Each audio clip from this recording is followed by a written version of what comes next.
So, hello guys. For today's vlog, isang malungkot na vlog. So, ito po yung isang aking inahin na parakeet bird.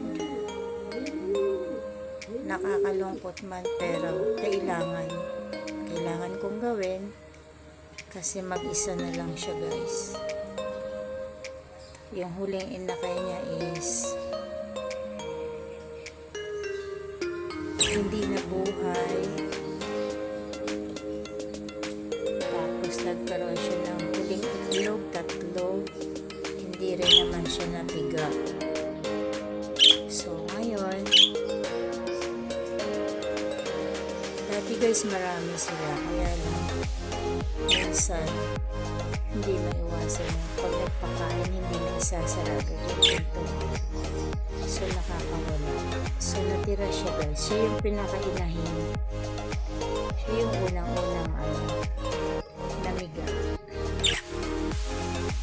So, ayaw ko sana siyang pakawalan guys kasi gusto ko siya.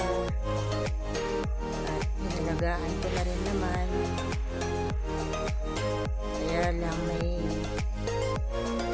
pagkakataon talaga sa atin sa buhay natin guys, yung kailangan natin i-let go.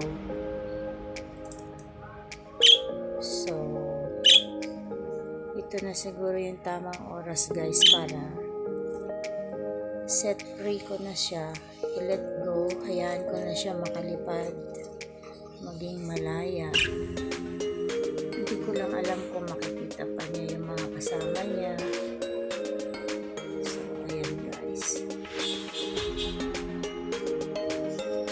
Parang sa tao lang yan guys,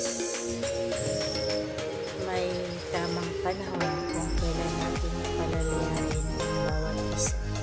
So bago ko pa siya makita na one day wala na siyang malay dito kasi kumbaga siya na rin mismo ang tumapos sa sariling buhay niya. Kasi yung ganito guys,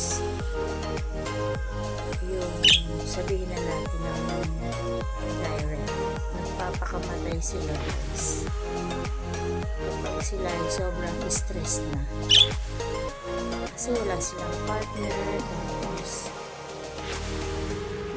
kahit hindi man partner in life pero wala na siyang kasama, so bubuksan ko yung kulungan and then bahala siya guys kung aalis siya or not, pero hahayaan ko na siya guys maging malaya kahit na malungkot para sa akin.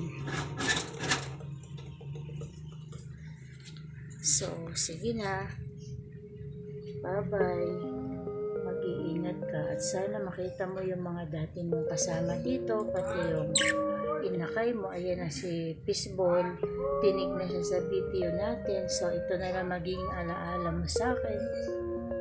So mag-iingat ka sa mga mapaglaro at mapanakit na tao sa labas.